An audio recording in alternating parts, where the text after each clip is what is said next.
Okay. I'm so sorry.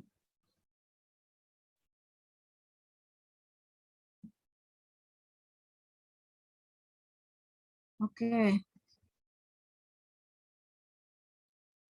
Ulang ya. Sudah terlihat lagi belum? Sudah? Udah, Bu. Udah. Oke. Nah, kita lihat nih di sini. Yang nomor 2. Sebatang aluminium panjangnya 50, luas penampang A, hambatan jenis itu rho, ya. Luas penampang itu A, panjangnya L. Yang diminta adalah hambatan kawat. Masih ingat R sama dengan rho L per A, ya. Pakai itu. Kemudian arus listrik tinggal masukin ke V sama dengan I kali R. Kelar ya. Nanti bisa ya ini ya. Kemudian yang ketiga, pengaruh ke suhu. Nah, nanti coba buka lagi materi yang pertama kali, ya kan? Itu ada itu kalau mau nyari koefisien suhunya, koefisien logam ya, penentuan suhu, RT sama dengan R0 dikali alfa plus delta T yang nomor 3 nanti. Kemudian yang nomor 4. Nah, ini udah kalian kerjakan ya kemarin ya. Untuk IPA 1 belum Ibu nilai nih, baru IPA 3 sama IPA 2. Nomor 6 juga sudah kan kemarin untuk latihan soalnya. Nomor 7, ngerti ya nomor 7? Ada yang belum bisa nggak yang nomor 7? Model seperti ini. Cara pengerjaannya dari mana kalau model kayak gini? Yang sudah mengerjakan tugas?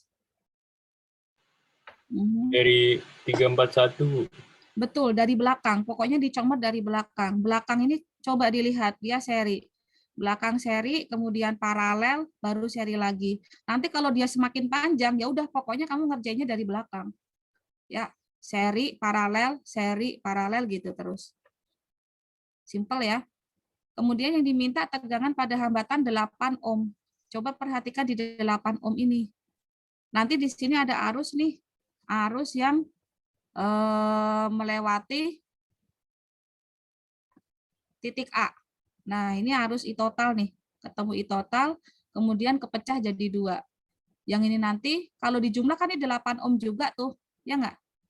Karena 8 ohm, sini juga 8 ohm. Dia paralel. Terpecah jadi 2, jadi nanti dia setengah I. Di sini dia juga setengah I. Nah, tinggal dicari I-nya berapa. Baru kalikan setengah buat nyari arusnya ya. Oke, Bro. Bu, gambarnya pecah, Bu. Oke, gambarnya pecah. Kata Tolong dong. Aris, coba tolong matiin Tolong. Optimus for video klipnya, Bu. Optimus. Oh, ya. Ini ya yang di share screen-nya ya. Iya, yang view option. Berarti Optimus for video clip nggak usah ya? Oke. Iya, Bu. Sudah? Nah, oke. Terima kasih. Banyak belajar Ibu dari kalian ya, luar biasa. Keren, keren, keren. Oke. Sudah nih, Bro. Udah, Bu. Nah, terus nomor 8. Nomor 8 ingat ini nih. Lihat nih. Ini cuma pakai Kirchhoff ya. Kirchhoff 1, I masuk sama dengan I keluar. Coba dilihat yang 150 miliampere ini. Dia I yang masuk kan ya. I masuk 150 miliampere gitu kan. Kemudian kepecah jadi 3. Yang di atas sudah diketahui 50 miliampere, yang di bawah sudah diketahui 60 miliampere. Berarti I1 tinggal sisanya aja kan. Ya, nggak usah bingung. Berarti I1 berapa ini? Kalau 50 tambah 60 kan 110. Berarti I1-nya 40. Ya nggak? 40 miliampere. Nah, I2 ini adalah gabungan. Lihat nih, cabangnya di sini kan. I2 ini gabungan antara I1 dengan 50 miliampere. Kalau ininya 40, berarti I2-nya nanti 90. Nah, yang diminta nanti tentukan besar R2 gitu. Nah, jika VAB-nya 1,6, tentukan besar R2. Nah, VAB-nya di sini nih, antara titik A sama titik B. Arus yang mengalir adalah I1. Berarti nanti tinggal kamu bagi ya.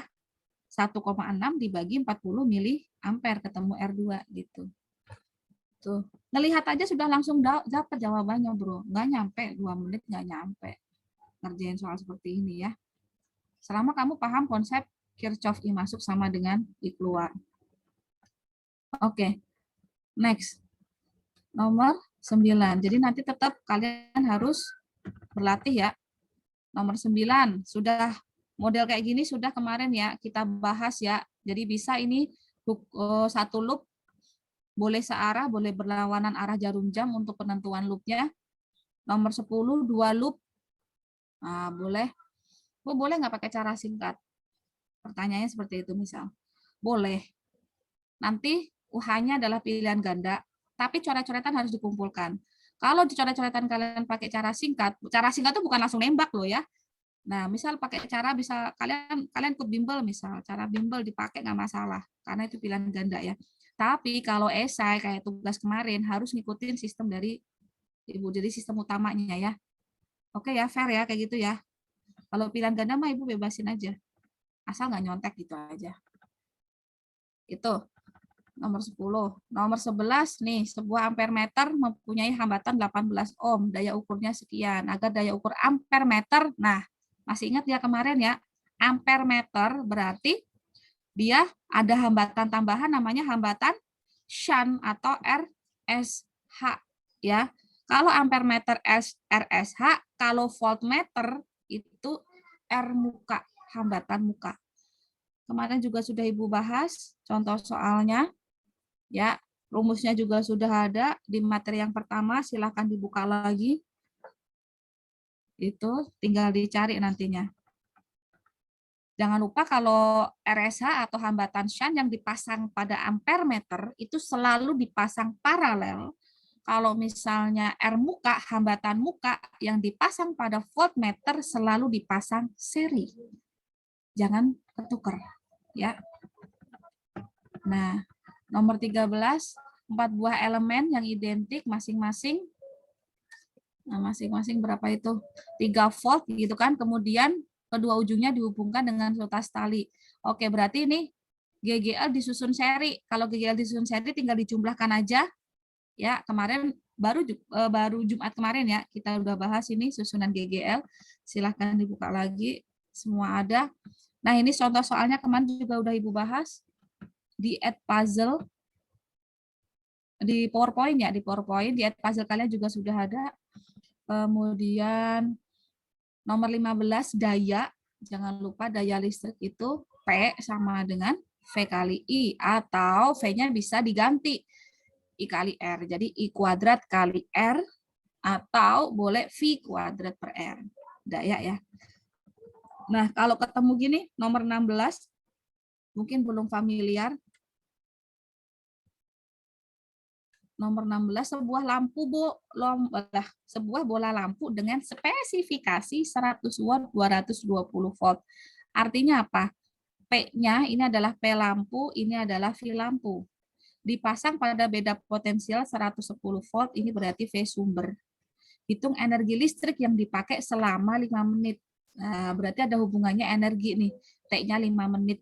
5 menit berarti 5 kali 60 berapa, Bro? 300 second ya. Nih, kalau kamu ketemu spesifikasi lampu kayak gini, kamu cari hambatan si lampu dulu. Gitu. Hambatan si lampu berarti V kuadrat per P. Nah, kamu masukin nih, nanti ketemu hambatan lampu. Gitu ya. Setelah itu, kamu masukkan ke W energi. Energi itu kan daya dikali waktu, kan gitu. Nah, dayanya itu adalah V sumber dikali I gitu kan, dikali T, VIT. Bu, arusnya belum ada. Ya udah kita ganti dong. Berarti V sumber dikali arusnya itu arus dari lampu berarti. V apa? VL kuadrat. Sorry. Jangan pakai ini berarti. Clear. Lah, salah lagi. Berarti langsung ya. W sama dengan gini aja. V kuadrat per R, R-nya adalah R lampu lah kali T. Nah, kalau diketahui hambatan lampu. Gitu. Nanti ketemu ya. satuannya joule. Nah, yang diminta di sini kilojoule. Ibu juga sudah menampilkan ini, menampilkan jawabannya, jadi kalian bisa ngecek. Kalau jawaban kalian nggak sesuai, berarti ada yang keliru. Gitu ya. Itu untuk energi. Next. Contoh soal nomor 17. Ini juga sama nih, dua buah lampu masing-masing 60 watt, 100 watt, dan 30 watt, 100 volt. Kamu cari hambatan R1 dan R2. Setelah dapat R-nya, baru kamu tentukan. Yang A misal disusun paralel, bisa ya. Dirangkai paralel, R1 sama R2-nya dirangkai paralel, kemudian dihubungkan sama sumbernya, ketemu dayanya. Dayanya berarti pakai V kuadrat per R. Seri juga sama, nanti sudah ketemu R1 dan R2, kamu susun seri, berarti kan dijumlahin aja. Terus cari dayanya pakai V kuadrat 100 kuadrat per total R lampunya. Tuh, untuk daya. Terus ini juga sama, hubungannya sama energi. Nah, di sini ada KWH. Apa itu KWH? Kilowatt hour. Artinya, kilo itu kan berarti 1000 ya. Watt hour, hour kan jam, berarti watt jam. Kalau di sini waktunya sudah jam, nggak perlu kamu ganti second. Langsung kamu kalikan aja. Kalikan 2 jam gitu. Karena nanti otomatis satuannya menjadi WH. Nah, setelah WH, itu baru kamu naikkan bagi 1000 untuk menjadi KWH. Gitu ya. Jadi, watt itu kan satuan daya, hour satuan jam. Jadi, daya dikali waktu atau daya dikali jamnya. Itu yang nomor 18 kayak gitu. Terus nomor 19, nah kayak gini nih. Sebuah alat pemanas listrik hambatannya 50 ohm. Oke, Ibu akan sedikit bahas di sini nih, karena mungkin belum familiar juga. Sebuah alat pemanas air hambatannya, berarti ini R-nya bro. R-nya 50 ohm dialiri arus listrik 3 ampere digunakan untuk memanaskan 1 liter. 1 liter air itu berarti volume air. Nah, volumenya adalah 1 liter. 1 liter air itu sama aja kalau kita bikin dia jadi massa, itu 1 kilo ya. Kenapa? Karena massa jenis air itu 1000. Jadi 1 liter air itu sama aja 1 kilogram air. Nah, suhunya 25 derajat selama 7 menit. Ini jadikan second, 7 kali 60. Jika dianggap hanya air yang menerima kalor, tentukan suhu akhir. Jadi ini hubungan antara energi listrik dengan air panas. Masih ingat ya, Q sama dengan MC delta T? Nah, itu akan dipakai di sini. Karena kita pakai alat pemanas air. W listrik, karena yang diketahui hanya R sama I, gitu kan. Berarti kamu bisa pakai I kuadrat kali R kali T. Gitu ya. Sama dengan Q-nya adalah M kali C kali delta T. Nah, delta T-nya nanti ini adalah T2 kurang T1. Nah, nanti kamu tahu nih suhu akhirnya berapa. Suhu awalnya 25 derajat Celcius, kalor jenis air itu C kecil. Masukkan ke sini, ketemu T2. Gitu, bro. Oke? Ada pertanyaan ya? Nah, yang nomor 20 juga sama. Sebuah pemanas listrik ya. Di sini 70% kalor yang dihasilkan pemanas diambil air. Artinya kalau dia 70% dia diambil sama air, berarti yang diambil kan berarti energi listriknya ya. 70% dari W listrik. Nah, itu akan berubah jadi panas. Jadi nanti 70% W listriknya adalah V kuadrat per R ya, berarti V kuadrat per R dikali T. Nah, baru masukkan ke M, C, delta T. Nah, gitu. Itu untuk yang nomor 20. Sampai sini ada yang tanyain nggak, bro?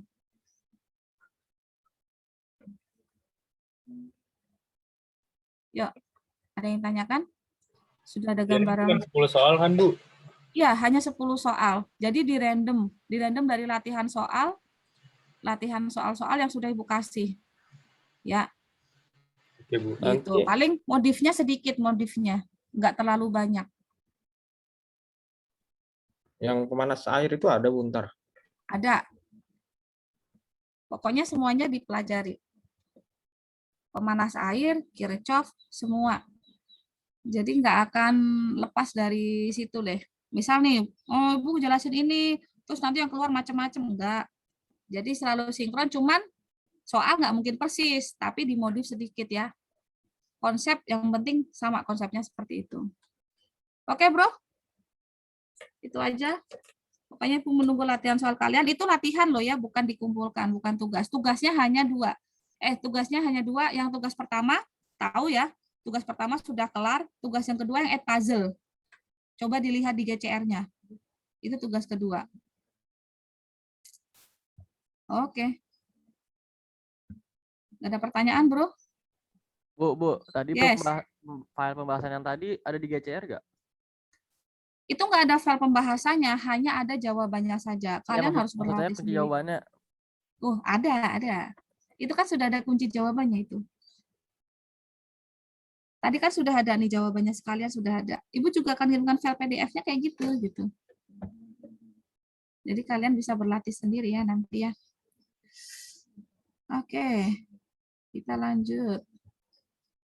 Nah, jadi kenapa di kelas 12 ini kok cepet banget sih Bu? Iya, karena nih semester 2 itu nggak bisa maksimal gitu. Jadi pasti ada bab yang akan kelewat dari kalian nantinya deh, benar deh. Makanya nih dimaksimalkan untuk pemberian materinya. Sudah kelihatan?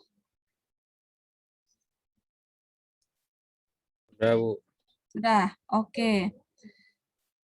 Nanti setelah listrik dinamis kan listrik yang mengalir ya. Nah, kita bahas listrik lagi. Pokoknya berkutat sama listrik dan medan magnet. Medan magnet listrik dan magnet. Kalian akan berkutat di situ.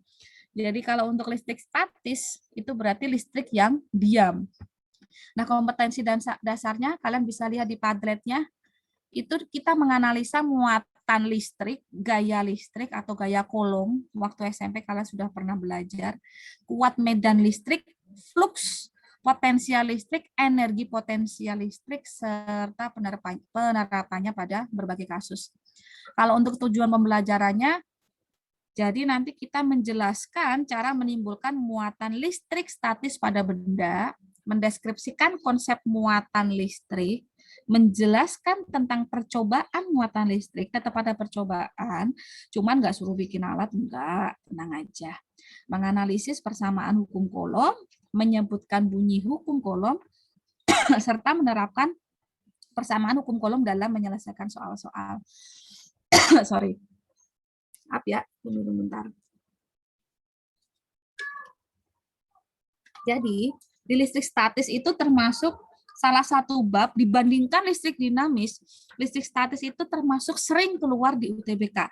Nah, yang sering keluar adalah nanti di bagian kapasitor, bola konduktor, itu sering banget keluar. Nih ya, bab yang termasuk sering. Bab yang pertama itu yang sering keluar itu sebenarnya mekanika. Tahu mekanika? Mekanika itu yang berhubungan sama gerak, gaya, fluida. Nah, itu mekanika itu paling banyak, paling nggak 5 soal tuh di UTBK. Dari 20 soal tuh 5 soal keluar dari berbagai level. Listrik termasuk salah satunya. Listrik itu paling nggak, kalau nggak 1, 2 soal. Ya, listrik statis ya. Kalau dinamis memang nggak terlalu banyak keluar dia. Oke, coba kita lihat di sini, Bro. Apa sih yang kamu lihat dari sini nih, Bro? Coba kita lihat tadi. Apa tadi? Sebelum Ibu putar di videonya. Tadi kamu lihat apa tadi? Coba Petir, di sini Bu. nih. Petir, oke, good. Petir. Kirain belum terlihat tadi. Petir. Udah pernah lihat petir? Kalau belum pernah, luar biasa itu. Pasti sudah pernah ya lihat petir ya. Petir sama halilintar terus sama nggak sih? Sama kan ya? Sekarang kalau Ibu nanya, petir sama guntur sama nggak? Ayo, siapa yang mau jawab nih? Petir sama guntur sama apa nggak?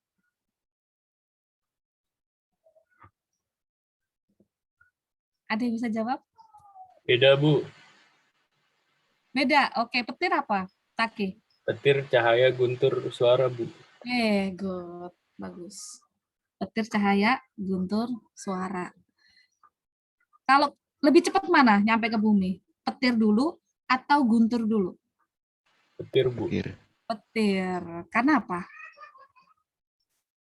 Lebih cepat cahaya, Bu. Iya, good. Ih, pinter banget. Sip, sip, sip, sip. Jadi, ini nih proses terjadinya petir. Kita akan melihat konsepnya.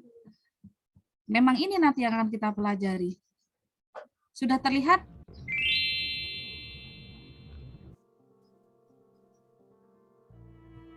Alam penuh dengan segala macam fenomena yang menakjubkan Sudah dan terlihat belum?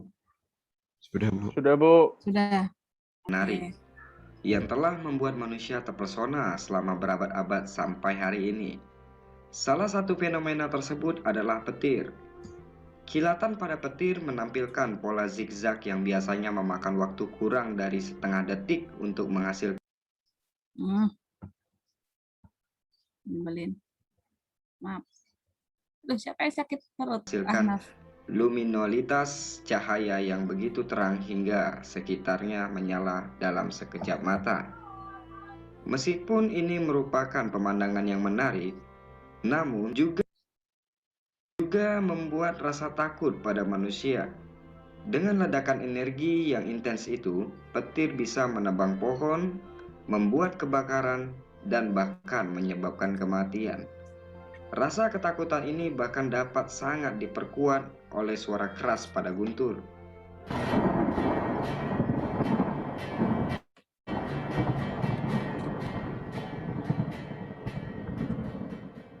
Pada zaman dahulu, orang belum tertarik untuk membahas fenomena ini. Manusia dari berbagai budaya seperti Yunani, Romawi, dan Nordik menganggap peristiwa ini berasal dari dewa yang memerintah bumi dengan penangkal petir atau guntur. Proses terbentuknya petir dimulai dari menguapnya air dari permukaan bumi, dari danau, tanah, sungai, laut, kolam, dan dari pohon oleh proses transpirasi naik ke atmosfer dalam bentuk gas. Udara yang naik ini merupakan udara hangat yang kemudian membuat udara dingin bergerak dan bersatu dengan udara hangat. Proses ini menyebabkan udara hangat meningkat pesat dan membentuk awan yang besar dan padat pada awan cumulonimbus atau awan badai. Selama badai itu terjadi, curah hujan partikel di wilayah yang lebih tinggi dari awan kemudian akan bertabrakan satu sama lain. Karena mereka bergesekan satu sama lain dalam arus kuat udara.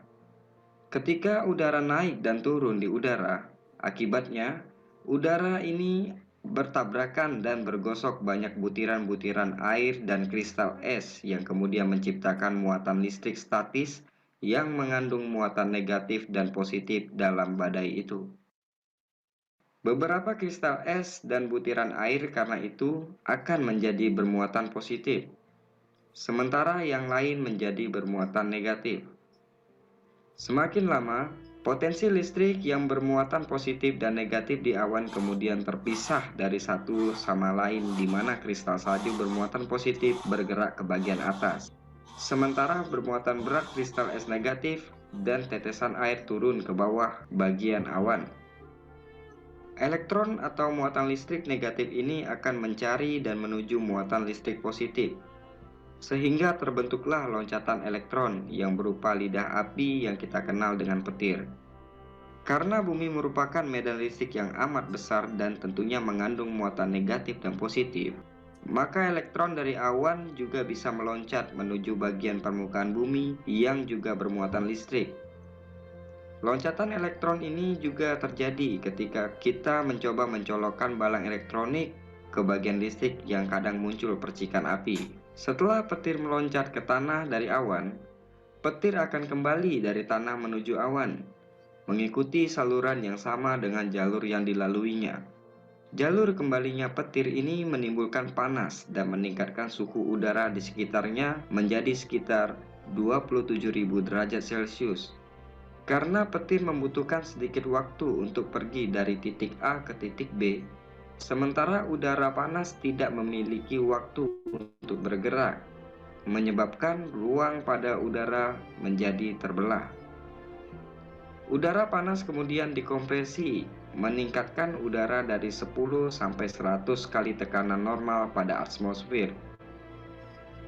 Tekanan udara ini akan meledak keluar dari saluran listrik, membentuk gelombang kejut partikel yang dikompresi ke segala arah, sehingga menyebabkan munculnya suara ledakan atau suara guntur.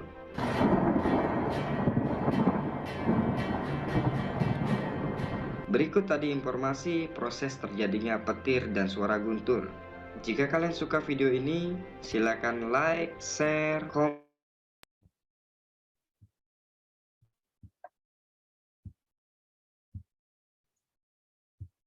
Oke. Sudah ya? Malah ketutup. Gimana tadi? Petir ya. Luar biasa petir itu. Enggak, Bro? Takut nggak sama petir? Takut biasanya kalau sudah ketemu sama petir, gimana tuh? Aduh, mesti tutup telinga gitu ya. Nah, jadi kalau misalnya kita hubungkan dia ke, tahulah ya, semua alam itu kan ada yang menciptakan kan ya di sini ya. Itu ada di surat Al-Baqarah, pasti kalian sudah tahu di sini. Banyak ya yang ngomongin tentang petir itu. Jadi Al-Baqarah ayat 20, apa itu, Dek? Hampir-hampir kilat itu menyambar penglihatan mereka gitu ya. Kalau ini kan tentang hukuman ya ini ya. Setiap kali kilat itu menyinari mereka, mereka berjalan di bawah sinar itu. Dan bila gelap menimpa mereka, mereka berhenti. Jikalau Allah menghendaki, niscaya Dia melenyapkan pendengaran dan penglihatan mereka. Maka kalau terdengar petir, kalian baca doa apa sih? Boleh tahu nggak, Ibu? Kalau terdengar petir, biasanya ada doanya nggak? Atau doa turun hujan kali ya? Ada ya?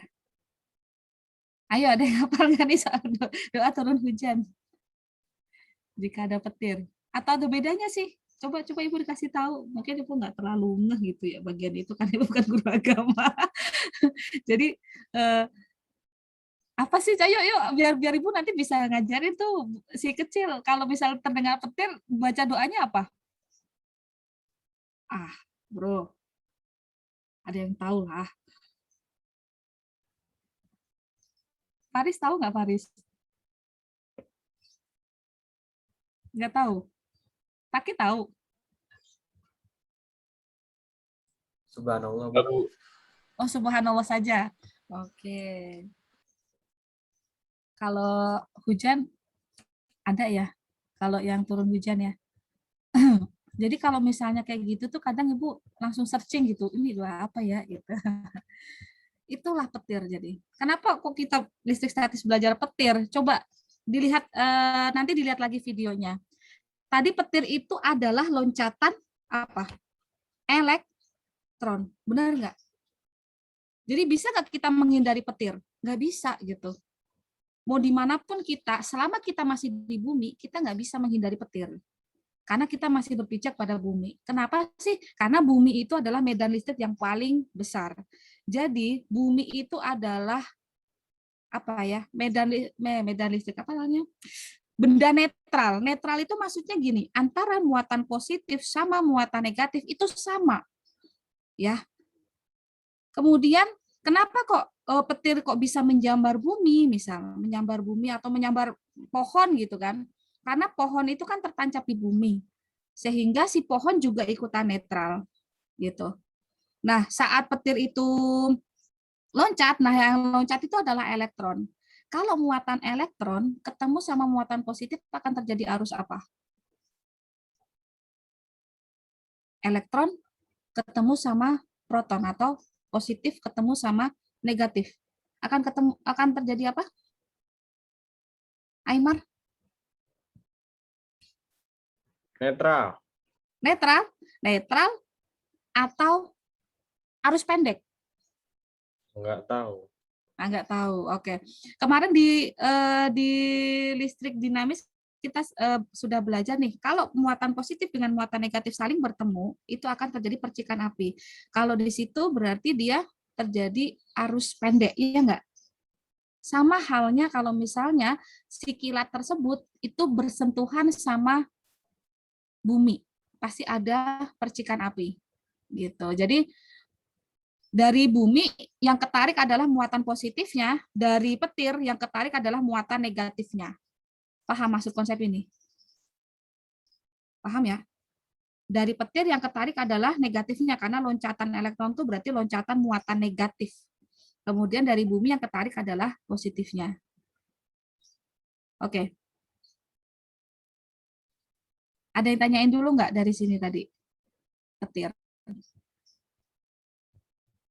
Jadi apa hubungannya sih sama listrik statis? Ya itu yang akan kita pelajari nanti. Jadi listrik statis itu akan mempelajari tentang apa? Muatan. Muatan itu ada muatan positif dan muatan negatif. Ya nggak? Kalau sama-sama muatan positif, mereka saling apa? Masih ingat nggak? Waktu SMA Tolak. mungkin. Tolak, good. Kalau muatan positif sama negatif, mereka saling Narik. tarik. Betul banget. Nah, itu nanti yang dipakai di hukum Coulomb. Oke, sekarang Ibu minta kalian di breakout room. Taki, siapa nih yang membuat ini untuk breakout room? Ya, Bu. Ya, ada berapa orang di sini? 32. 32. Oke, 32. 32, silahkan bagi menjadi 8 kelompok. Percobaan 1. Kalian lihat percobaan 2. Gitu. Jadi di sini nanti ada, nah ada percobaan 1 sama percobaan 2. Coba kalian lihat deh. Mungkin belum paham. Udah pernah ketemu sama PET belum? Ya udah Bu, sama Bu Ugi, nggak tahu deh. Oh Saya sudah. lupa gitu kan. Iya. PET ini adalah simulasi untuk percobaan ya. Bisa pakainya ya. Awal-awal sih Ibu pasti bingung. Oh ternyata gini ya, baru bisa. Nih. Jadi ini salah satu contoh praktikumnya. Nanti kalian coba nih balonnya digerakin, gitu kan. Nanti jadinya gimana, gitu kan. Ya nggak? Kemudian nih, coba ini salah satu contohnya. Tuh, gimana tuh, gitu kan.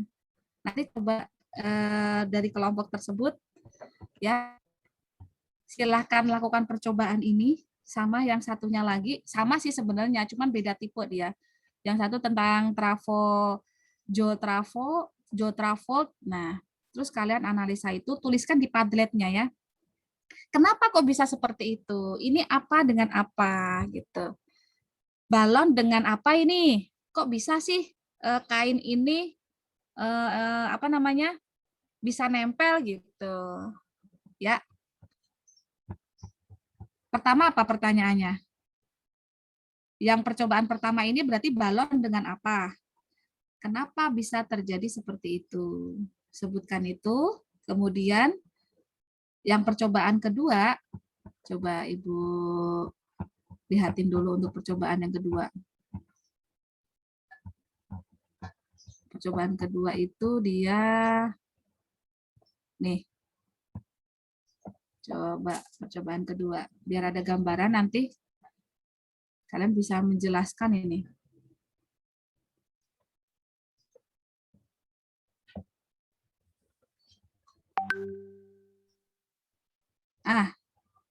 Coba nih, perhatiin ya. Nanti caranya gini ya, bro.